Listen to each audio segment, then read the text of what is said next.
성인의 말씀 읽어드리고 마무리했는데 다시 보도록 할게요. 성인이 이렇게 얘기했습니다. 죽음은 무시무시한 것입니다. 그러나 하느님의 자비가 주시는 무덤 너머의 삶은 아주 바람직한 것입니다. 하느님께 대한 신뢰를 결코 잃어서는 안 됩니다. 여러분, 살다 보면 또 신앙생활을 하다 보면 하느님께 대한 신뢰를 잃어버릴 유혹이나 위험에 처하는 경우가 있습니다. 다 있었죠? 없었어요? 다들 너무 훌륭히 신앙생활을 저는 몇 번이나 있었는데 여러분은 난 별로 그런 적 없는데 이런 표정으로 요즘 유튜브에 이렇게 보니까 돌아가신 김수환 추기경님 강의가 사람들이 다시 많이 좀 보는 것 같아요. 이제 김수환 추기경님을 그리워하고 그러면서 이제 찾아보니까 예전에 했던 강의들 나오고 하니까 그래서 저도 봤는데 추기경님이 그때만 해도 이런 인터넷 시절이 아니었잖아요. 그래서 같은 강의를 여러 곳에서 하셨어요. 왜냐하면 그때는 듣는 사람이 딱 여기 한정돼 있으니까 딴 데 가면 모르잖아요. 그러니까 또 그래서 제가 한 2개 보고 이제 그 뒤부터는 똑같은 얘기를 하시는구나. 근데 거기서 추기경님이 그 소설가 누구죠? 박완서 씨, 그분 얘기를 꼭 인용을 하시면서 이 부분을 설명을 하시면서 한 번은 추기경님이 본인이 하도 박완서 씨 얘기하고 다녀서 본인을 직접 만났대요, 한 번. 그래서 내가 강의 때마다 당신 얘기를 하는데 해도 되느냐 이렇게 뒤늦게 허락을 구한 적도 있다고. 왜냐하면 허락도 안 받고 막 자꾸 예를 들어서 그런 얘기 하니까. 근데 그때 그 박완서 씨가 이제 이 하느님에 대한 신뢰를 잃어버리고 또 어떻게 회복하는지 이제 그런 이야기들을 하면서 그 얘기를 하시더라고요. 박완서 씨가 남편도 먼저 떠나고 아들이 하나밖에 없는 아들에게 모든 것을 의지하고 살았는데 아들이 불의의 교통사고로 죽게 되죠. 그 소식을 박완서 씨가 듣자마자 벽에 걸려있는 십자가를 떼서 그대로 바닥에 내동댕이 치고 밟고 부수고 하는 그 얘기를 추기경님이 꼭 예로 드시더라고요. 그렇게 그 일화를 예로 들면서 물론 거기서는 이제 고통과 죽음에 대한 그런 강의 내용인데 여기서 제가 지금 하고 싶은 얘기는 프란치스코 살레시오 성인이 하느님께 대한 신뢰를 결코 잃어서는 안 된다. 박완서 씨도 그 소식을 들었을 때는 십자가를 내동댕이 치고 버렸지만 나중에 다시 그 하느님께 대한 신뢰를 회복한 이후에는 그 순간에 본인이 그렇게 할 수 있는 존재인 하느님이 있어서 본인이 그 시간을 견뎌내고 버틸 수 있었다. 추기경님도 비슷한 맥락으로 말씀하세요. 그럴 수 있다고. 십자가 던질 수 있고 밟을 수 있고 뭐 버릴 수 있는데 그렇게 한다고 해결되는 게 무엇이냐, 바뀌는 게 무엇이냐 한번 생각해보자 하면서 강의를 풀어나가셨거든요. 그래서 우리가 하느님을 철석같이 믿었던 사람이 하느님께 대한 극도의 배신감이 와서 십자가를 집어 던질 수 있어요. 전 제 주위에도 그런 사람들이 있었습니다. 그게 뭐 불경한 행위고 이런 걸 떠나서 하느님께 대한 그 신뢰를 이제 잃어버릴 수 있는 그런 상황이 누구에게나 올 수 있다는 거예요. 여러분 지금 대답 안 한 분들은 아직까지 그 정도 시련이 안 오셨거나 아니면 십자가를 안 던지고도 이겨내셨거나 그 대단한 분들이죠. 네, 뭐 그것도 아니면 잘 모르겠어요. 뭐 어떤 경우인지.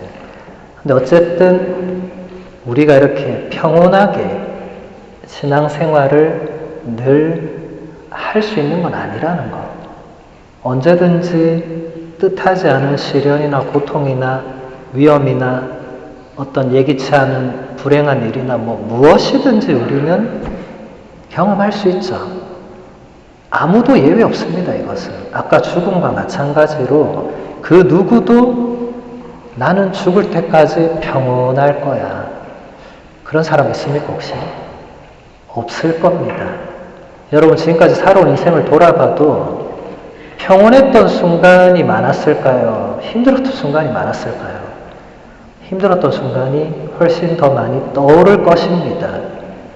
평온했던 순간도 있었겠지만 힘든 순간이 아마 더 많았을 거예요. 그래서 하느님께 대한 신뢰를 잃어버리기가 쉽습니다. 아마 지금 여러분 주위에 팬데믹 이후로 전혀 신앙생활을 하지 않는 분들이 많이 계실 거예요.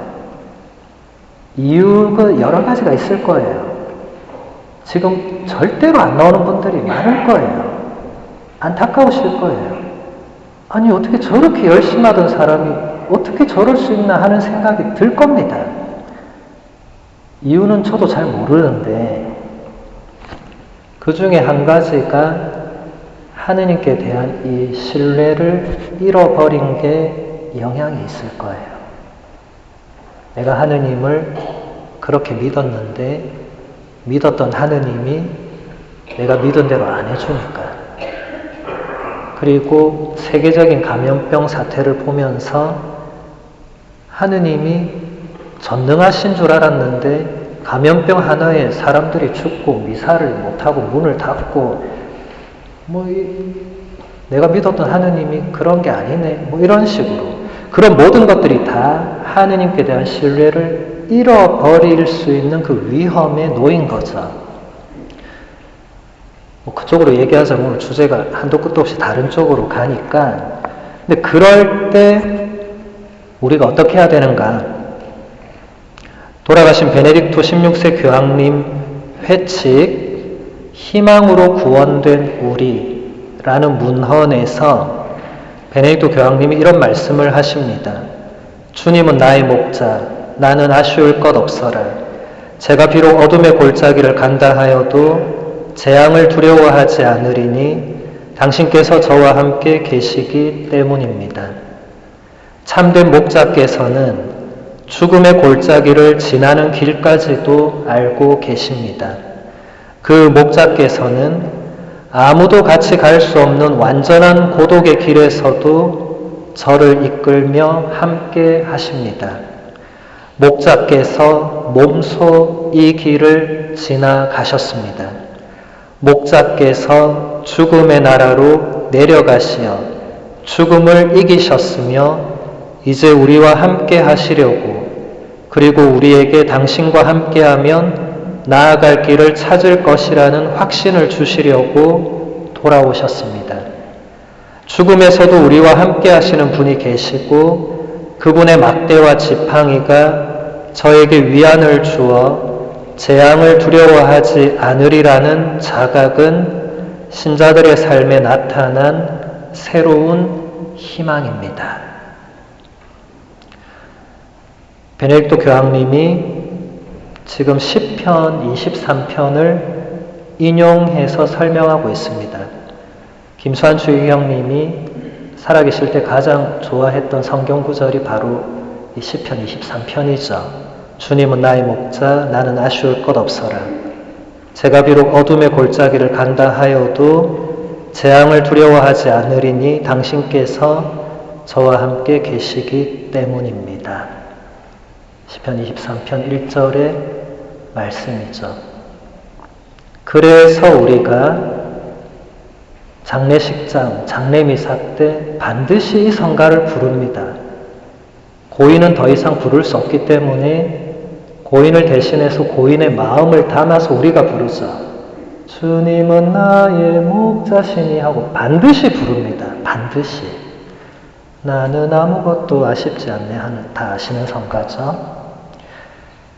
이 확신을 우리가 지니고 있는가?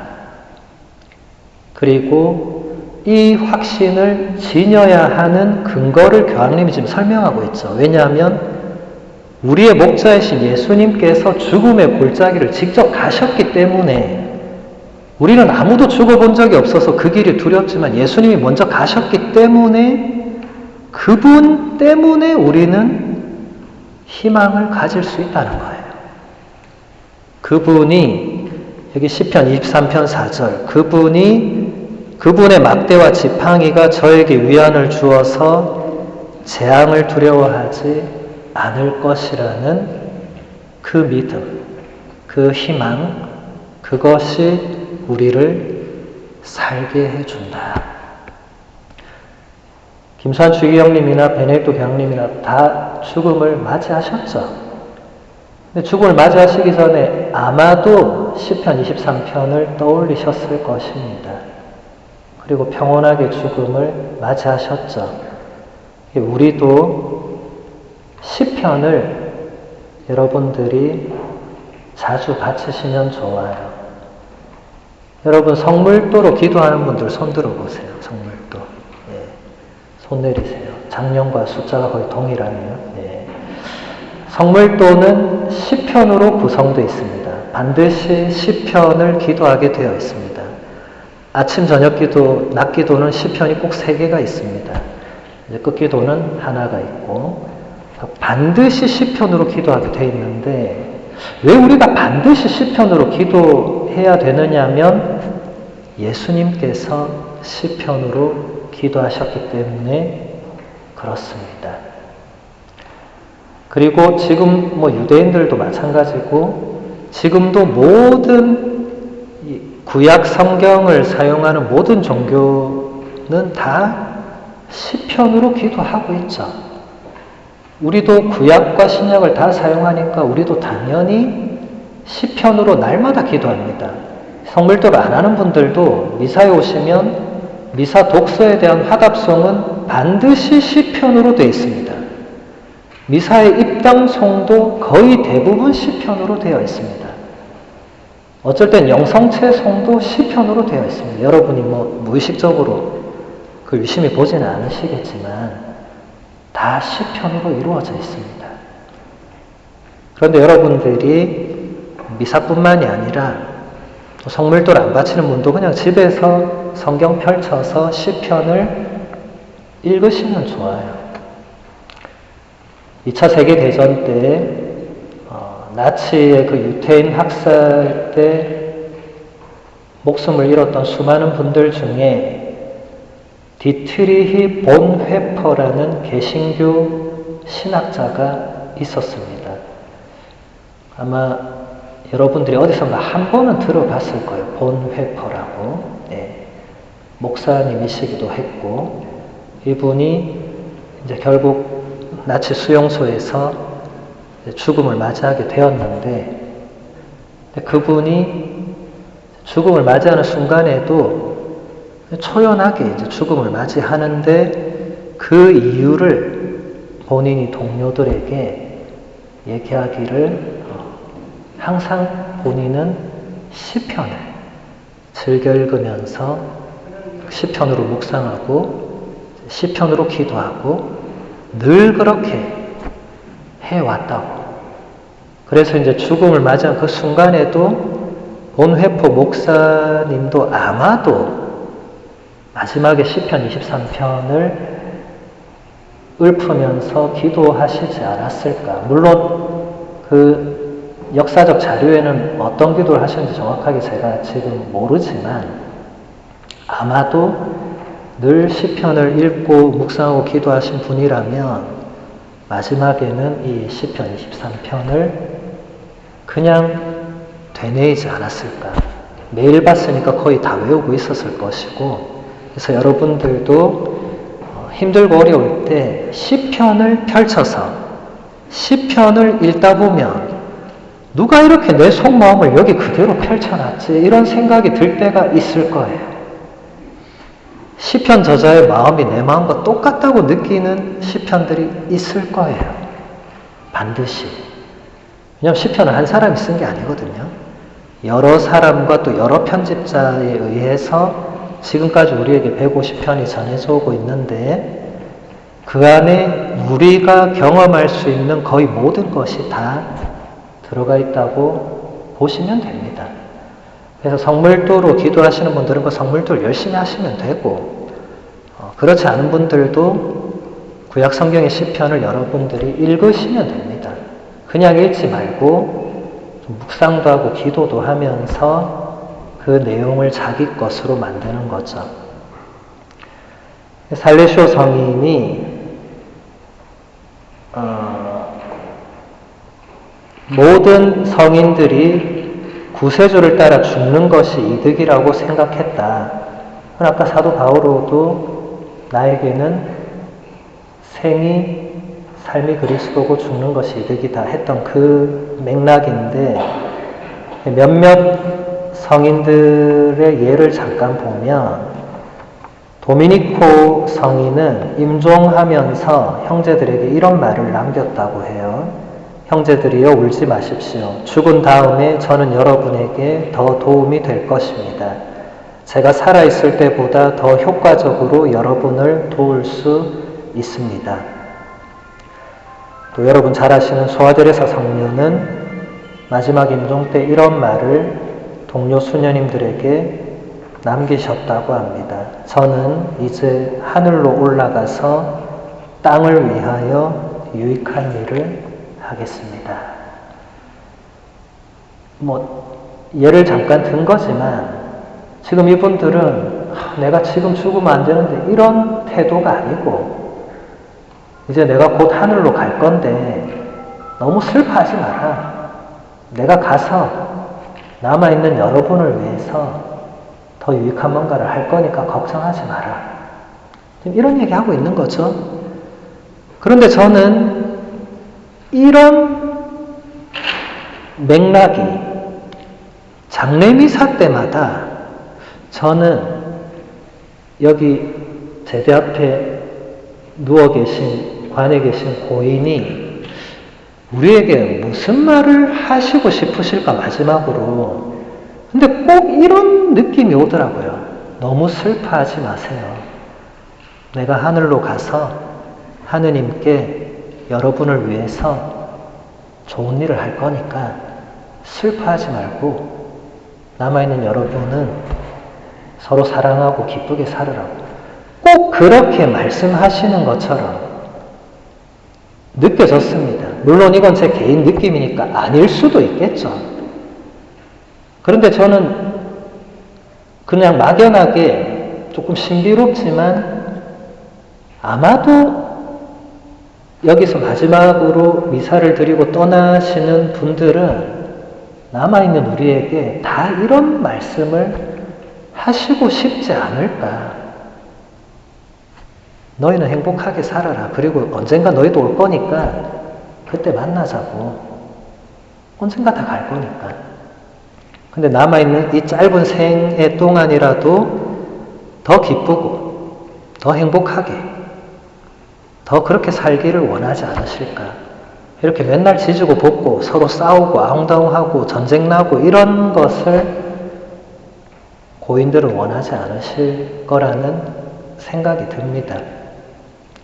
그래서 우리가 이렇게 죽음에 대해서 성인 성녀들이 가졌던 마음을 우리가 똑같이 가지는 건 쉽지 않겠지만 언젠가 우리가 가야 된다는 것은 모두에게 똑같기 때문에 우리도 그것을 잘 준비하고 하느님을 만나기 위한 그런 삶을 우리가 살아야 되겠죠.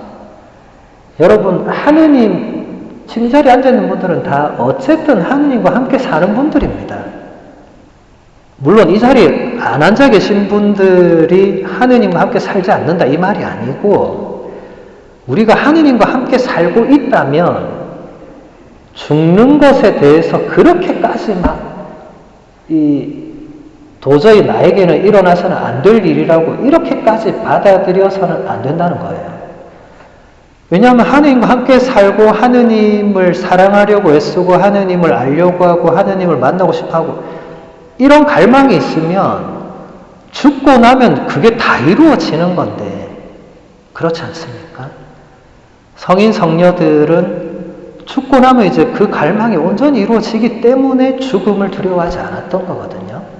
그래서 우리도 정말 내가 하느님을 사랑한다면, 정말 내가 하느님을 간절히 원한다면 이 죽음 앞에서 우리가 세상 사람들처럼 그렇게 해서는 안 되고, 지금 이 책 전체가 말하고 있는 내용도 죽음을 그냥 두려워하고 멀리하고 터부시하고 재수없다고 생각하고 이렇게 받아들일 게 아니고, 우리 목자이신 예수님께서 먼저 가셨던 길이기 때문에 그분이 우리를 거기서도 이끌어 주실 것이다. 그 믿음을 우리가 지녀야 되겠죠. 가끔 우리가 명백한 질병을 인정하지 않는 모습은 우리가 죄를 무시하려고 하는 태도와 비슷합니다. 아, 그건 별거 아니야. 큰 문제가 아니라고 생각해. 라고 하면서 우리는 자기 죄를 합리화합니다. 다른 사람들과 비교하여 자신을 평가하고는 난 그렇게 나쁘지 않아. 상대적으로 보면 나는 꽤 괜찮은 사람이야. 라고 생각합니다.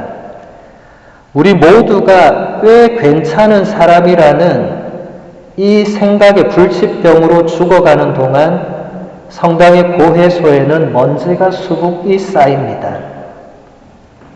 현 시대의 골칫거리는 나는 꽤 괜찮은 사람이다 라는 이상이 널리 받아들여지고 있다는 것입니다. 무엇보다도 괜찮다는 기준이 너무 낮게 설정되어 있기 때문입니다. 심각한 죄는 눈 한번 찔끔 감고서 잊어버리고 가벼운 소죄는 완전히 무시하거나 마치 그 정도가 자신의 가장 중요한 죄인 것처럼 여깁니다. 수녀님이 굉장히 예리하시죠. 현대인들의 문제가 무엇이냐? 왜 고해소에 먼지가 쌓이고 있느냐? 왜 사람들이 고해성사를 하지 않고도 아무렇지 않게 살아가고 있느냐? 이유를 얘기하는 겁니다, 수녀님이. 수녀님이 본인 혼자서 그냥 이럴 거야 라고 지금 지어낸 얘기가 아니죠. 우리 얘기입니다. 여러분, 제가 아까부터 얘기했잖아요. 남 얘기하는 게 아니고 나의 얘기라고, 나의 얘기. 예. 여러분, 우리가 그렇게 한다는 거예요. 우리가 자기 죄는 합리하고 남의 죄는 돌 던지고 한다는 거예요. 그래서 예수님이 요한복음 8장에 보면 가늠하다 붙잡힌 여인이 잡혔을 때 예수님이 뭐라고 했습니까? 너희 중에 죄 없는 사람이 먼저 돌 던져라. 그럼 어떻게 했어요? 어린애들이 돌 던졌어요? 어떻게 됐습니까? 나이 많은 사람부터 떠나가기 시작했다. 돌 내려놓고. 그리고 남아있는 사람은 예수님 외에는 아무도 없었다고. 이게 무슨 말이죠? 죄 없는 자가 아무도 없다. 근데 문제는 뭐냐? 우리가 우리 죄는 스스로 합리화하고 하느님 이 정도는 괜찮죠 라고 본인이 본인에게 면죄부를 발행하고 그 다른 사람에겐 저 죽일 놈 저거 이렇게 한다는 거예요. 네. 누가? 내가 다른 사람이 아니고 내가 그렇게 한다는 거예요. 그래서 예수님이 뭐라고 했습니까? 심판은 나만 하는 거다. 너희는 다 심판받는 사람이지 심판할 수 있는 사람은 아무도 없다. 나밖에 없다고. 마지막 날 심판관은 나라고. 그래서 아무도 그 자리에 갈 수 없다. 그래서 여러분들이 내가 지금 괜찮다는 생각이 들 때 제가 아까도 얘기했잖아요. 그 위험 신호다. 내가 지금 잘하고 있는 것 같다. 그게 지금 내가 고해소를 찾지 않아도 되는 그 명분. 그래서 여러분 사실 고해성사가 힘든 거는 누구나 다 합니다. 왜냐면 우리 사제 수도자들도 고해성사 다 해야 돼요. 우리는 안 할 것 같죠? 우린 더 자주 합니다. 프란치스코 교황님은 매달 합니다. 한 달에 한 번. 무슨 죄가 있다고 하겠어요? 그분이 죄질 틈이 있어요? 근데도 합니다. 왜 하겠어요? 본인이 죄인이란 걸 본인이 아는 거예요. 교황님이 나는 교황이니까 고해성사 안 한다 그랬으면 문제 있는 거예요. 근데 교황님은 매달 한 번씩 고해성사를 하는 거를 사람들 보는 데서 합니다. 그런데 그걸 보라고 하는 게 아니에요.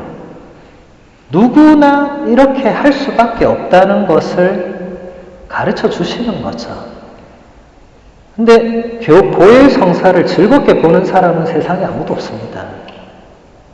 그런 사람이 있다면 그것도 문제가 있는 거죠. 신부님 저는 고해성사가 너무 즐겁습니다. 그건 좀 이상한 거예요. 네. 아니 죄를 짓고 즐거워하면 그거는 좀 문제가 있겠죠. 여러분 죄를 지으면 즐겁습니까? 즐겁지 않습니까? 괴롭죠. 죄 짓고 즐거우면 그건 좀 심각한 상태죠. 괴롭죠. 근데 더 괴로운 건 이제 이걸 고백을 하려는 게 더 괴로운 거예요. 죄를 지은 것도 정말 잘못했지만 이걸 고백을 해야 되는. 어렵습니다. 힘든 겁니다. 그리고 여러분들 가장 큰 문제는 고해성사 때 죄를 용서해 주는 분이 사제입니까? 하느님입니까? 하느님이죠. 이렇게 대답하고 고해소를 안 갑니다, 사람들이. 왜 안 가요? 물어보면 우리 신부님이 제 목소리 다 알았어요. 손님 신부님 올 때까지 간절히 기다리고 있습니다. 이렇게 얘기해요.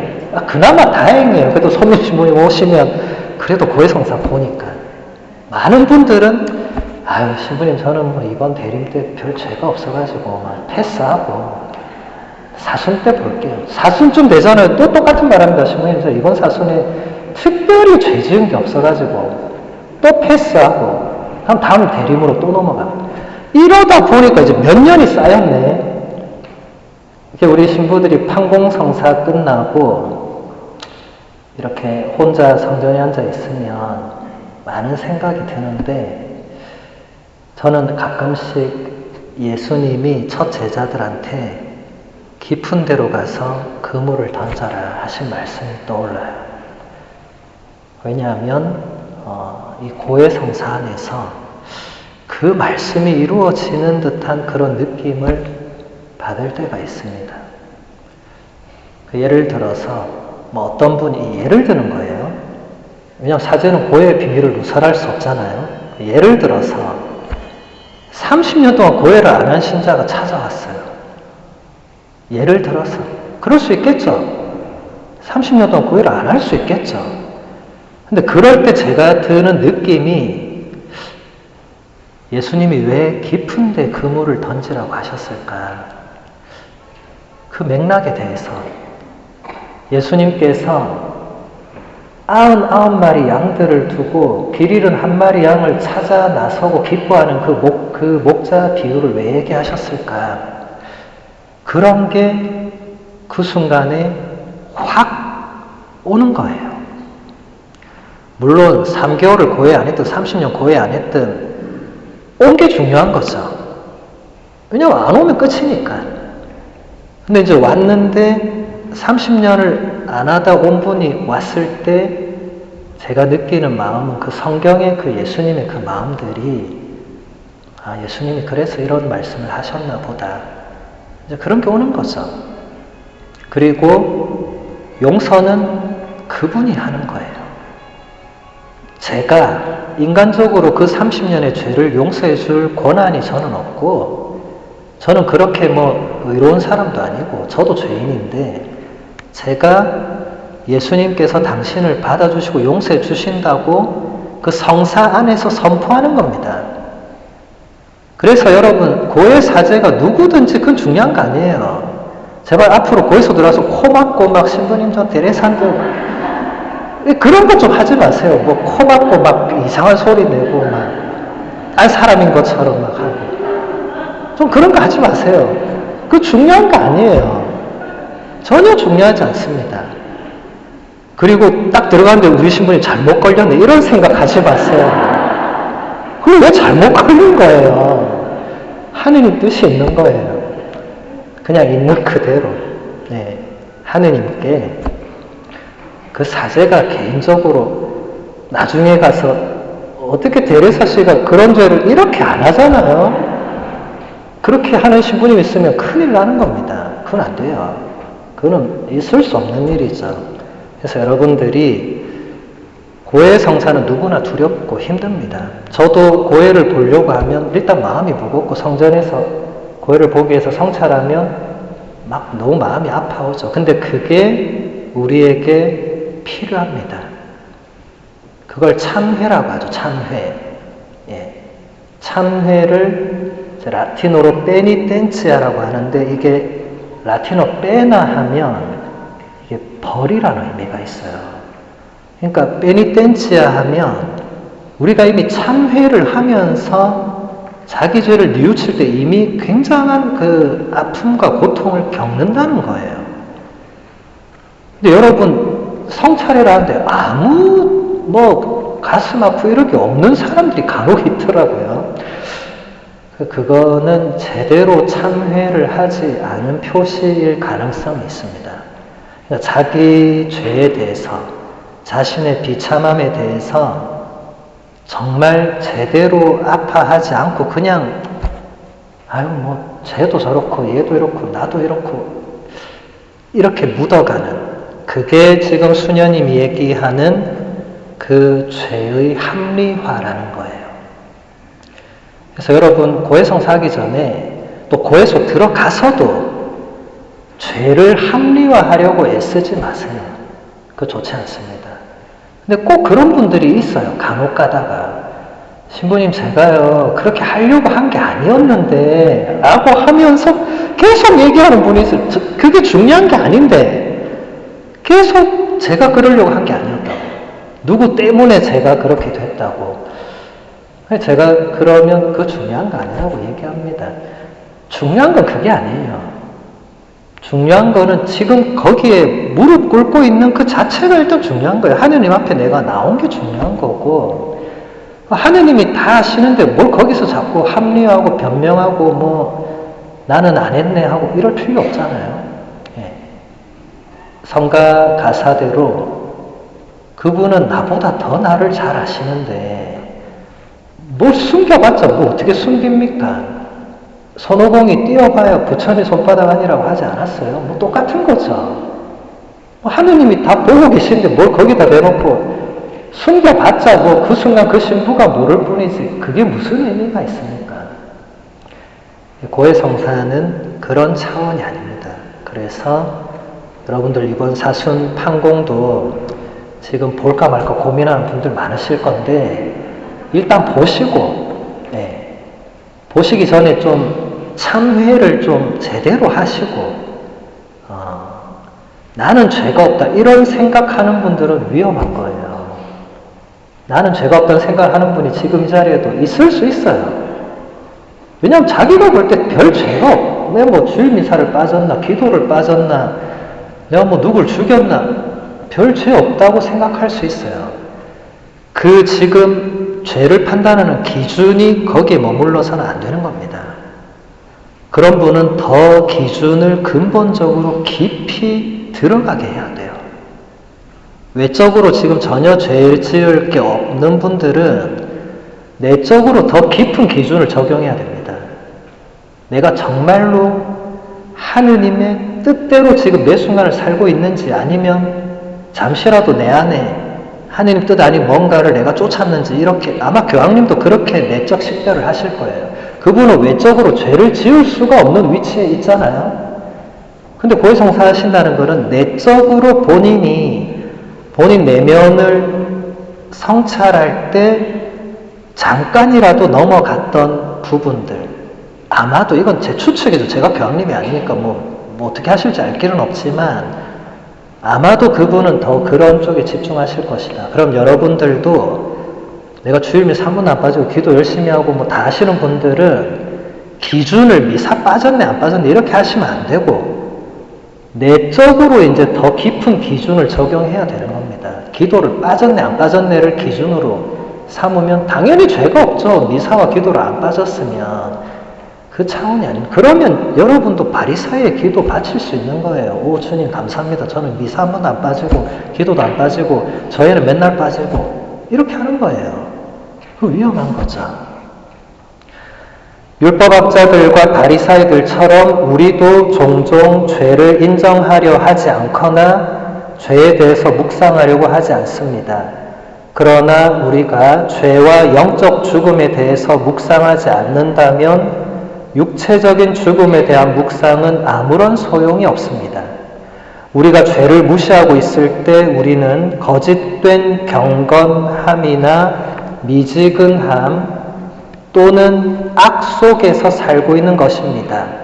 그러나 육체적인 죽음뿐 아니라 영적인 죽음에 대해서 묵상하게 되면 자신들에게 예수님의 도움이 필요하다는 것을 잘 알고 간청했던 나병 환자, 악령 들린 사람, 가늠한 여인, 불구자, 단순한 어부들, 중병에 걸린 사람들과 우리 자신이 똑같다는 진실을 마주하게 됩니다.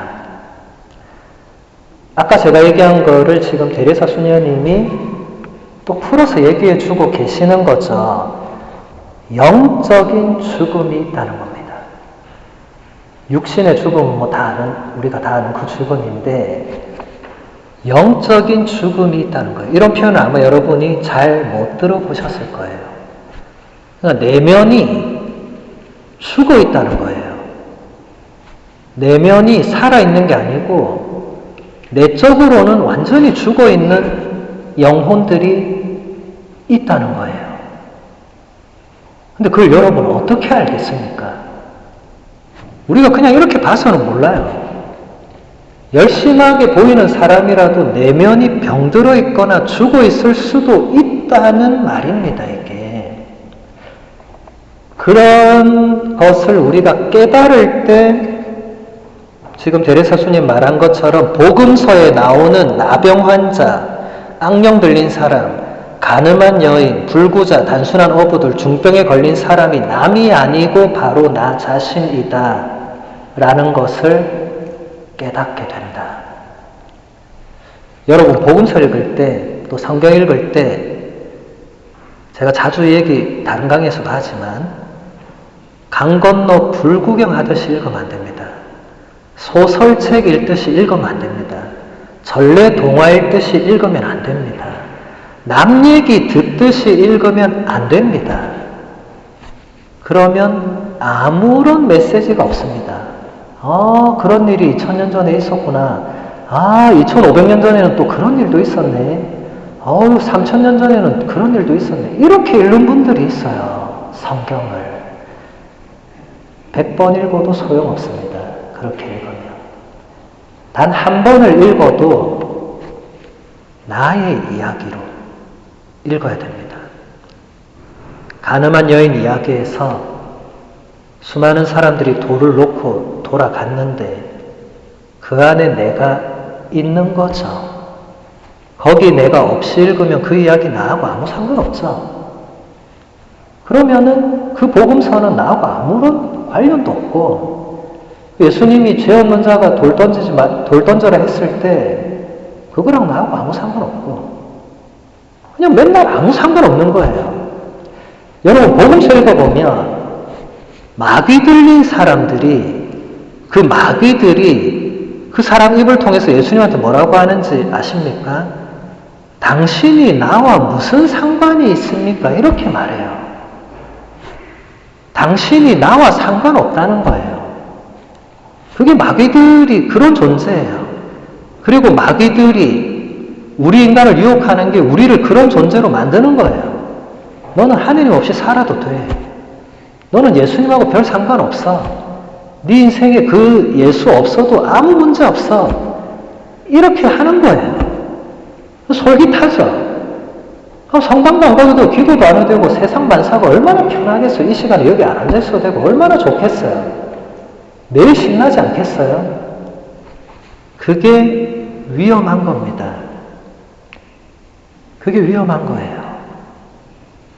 여러분, 내면의 죽음, 영적 죽음은 쉽게 생각해서 나와 예수님과 아무 상관이 없다고 생각하거나 그렇게 살아가는 사람들은 이미 몸은 살고 있지만 영혼으로는 죽은 겁니다. 신앙적으로는 죽은 거죠. 몸이 성당에 와 있어도 내 마음이 전혀 예수님과 상관이 없으면 몸이 여기 있더라도 그게 중요한 게 아닌 거죠. 마음이 어디 있느냐가 중요한 거죠. 여러분, 성전에 매일 오지만 이 성전에 오는 이유와 목적이 뭡니까? 예수님하고 더 깊은 뭔가를 맺기 위해서 오는 거죠. 집에서도 기도할 수 있습니다. 집에서도 유튜브로 좋은 강의 들을 수 있습니다. 근데 왜 여기 오는 거예요? 예수님 때문에 오는 거잖아요. 그러면 오기 싫고 귀찮고 이런 차원이 아니겠죠. 여기가 오기 싫고 귀찮다는 거는 나는 예수님하고 그렇게 관계가 그렇게 맺고 싶지 않다는 거죠. 나 그렇게까지 그분하고 엮이고 싶지 않다는 거죠. 내 인생 내가 살 테니까 좀 나를 건드리지 말라는 거죠. Don't touch 하라는 거죠. 근데 여러분들이 이 자리에 와 계신다는 것은 나는 예수님을 더 만나고 싶고 더 알고 싶고 더 사랑하고 싶고 더 그분과 관계를 맺고 싶고 더 그분과 상관이 있고 싶으니까 오는 거잖아요. 여러분, 여기 오고 안 오고는 전적으로 여러분 자유입니다. 그 어떤 신부님, 수녀님도 여러분을 이 자리에 강제로 오도록 할 수가 없습니다. 지금 이 자리에 강의도 제가 여러분한테 제발 여기 앉아주세요라고 할 수도 없고, 제가 한다고 해도 안 들을 사람은 나가겠죠. 그 자유죠. 여러분, 신앙은 자유입니다. 자유로운 선택입니다. 그런데 선택했으면 선택한 거기에 집중해야 됩니다. 선택해놓고 집중하지 않으면 선택 안 한 것만 못하게 되겠죠. 그래서 예수님 그런 말씀하셨죠. 쟁기에 손을 얹고 자꾸 뒤를 돌아다 보는 사람은 하느님 나라에 합당하지 않다. 분명하게 하신 말씀이에요. 분명하게. 이 자리에 우리가 온 거는 쟁기에 손을 얹은 건 맞아요. 그런데 여기 와서 자꾸 뒤를 돌아본다는 거는 여기 왔는데 자꾸 여기 안 왔을 때 나를 떠올리거나 오늘 날도 이런데 그냥 딴 데 가서 이거를 이렇게 해야 돼. 이런 생각을 하는 게 뒤를 돌아본다는 표현이겠죠. 예수님을 선택했지만 예수님 아닌 것에 자꾸 눈과 마음이 가는 나 자신을 보는 거죠. 그걸 깨닫는 게 사순시기가 되겠죠. 레오 교황님, 성인 교황님은 이렇게 말했습니다. 사랑하는 여러분, 바오로 사도가 살아있는 이들이 이제는 자신을 위하여 살지 않고 자기들을 위하여 돌아가셨다가 되살아나신 분을 위하여 살게 하시려는 것입니다. 라고 한 말이 이루어지도록 하십시오. 옛것은 지나갔고 모든 것이 새로워졌으므로 그 누구도 옛것인 육적인 삶에 남아있지 말고 우리 모두가 믿음 안에서 진보하고 성장함으로써 새로워지도록 합시다. 앞으로 나아가지 않는 사람은 뒤로 물러서는 것이고 아무것도 얻지 못하는 사람은 무언가를 잃어버리는 것입니다. 저는 교황님의 이 말씀에서 이 마지막 문장이 제가 평소에 늘 생각했던 거였거든요. 그런데 이것을 성인의 입을 통해서 들으니까 굉장히 기뻤습니다. 제가 다시 한번 읽어드릴게요. 앞으로 나아가지 않는 사람은 뒤로 물러서는 것이고 아무것도 얻지 못하는 사람은 무언가를 잃어버리는 것입니다. 다른 데서 지금 적용하는 게 아니고 신앙 안에서 이 말을 적용하면 저는 저는 정말 이렇다고 생각했거든요. 항상. 여러분, 영적으로 진보하는 것은 내가 이 정도 하면 되겠지라고 할 때 이 말대로 적용하면 그건 뒤로 가는 거예요. 그리고 잃어버리는 겁니다. 많은 신자들이 그 정도에 머무르면서 신앙생활을 해요. 더 깊어지려고 하지 않고 더 나아가려고 하지 않습니다. 근데 레오 교황님 시대에도 그런 신자들이 있었겠죠. 그러니까 이런 말씀을 하셨겠죠. 앞으로 나아가지 않는 신자들이 있었겠죠. 아무것도 얻지 못하는 신자가 있었겠죠. 비록 몸은 성당에 오더라도. 우리 시대에도 그대로 적용될 수 있습니다. 여러분들이 앞으로 신앙생활을 계속 하실 때 계속 앞으로 나아가야 됩니다. 신부님, 저는 이 정도 하면 되는 것 같은데요. 위험한 겁니다. 물론 시간적으로 거기서 더 다른 활동을 더 하고 이렇게 하라는 의미가 아니에요. 더 할 게 없으면 깊어지면 됩니다. 이제 외적으로는 이 정도 하고 더 시간을 낼 수 없으면 더 깊게 들어갈 수 있는 뭔가를 찾으면 됩니다. 근데 문제는 많은 분들이 신부님 저는 레지오 하고 있고 뭐 하고 있고 뭐 하고 있으니까 이제 더 이상 나를 건드리지 말아달라. 안 하는 사람들에 비하면 너무 수고하고 있으니까. 맞아요. 맞는데 지금 교황님 표현을 보면 그런 자세를 가진 사람은 뒤로 물러나는 거예요. 그리고 무언가를 잃어버리는 거예요. 본인이 그렇게 활동하면서 쌓아온 뭔가도 잃어버리는 겁니다. 그래서 여러분들 뭘 열심히 하지 말라는 그 의미가 아니라 영적인 생활은 끊임없이 앞으로 나아가야 되고 끊임없이 깊어져야 되지 이 정도면 된다는 게 없다는 거예요. 안타깝게도. 이 정도 하면 되겠다고 생각하는 게 있으면 좋겠는데 뭐 저도 마찬가지고. 그런데 그럴 때일수록 하느님께서는 더 우리가 깊은 데에 그물을 던지길 원하신다는 거예요. 그걸 여러분들이 이번 사순 때 또 앞으로 신앙생활 하면서 잘 생각해 보시면 좋을 것 같습니다. 여러분, 안주하지 마시고, 안주하는 건 대단히 편안하고 달콤함을 주지만 잃어버리는 게 반드시 생깁니다. 신앙생활에서 안주하는 것은 좋지 않아요. 끊임없이 앞으로 가려고, 깊어지려고 하셔야 되겠습니다. 오늘 시간이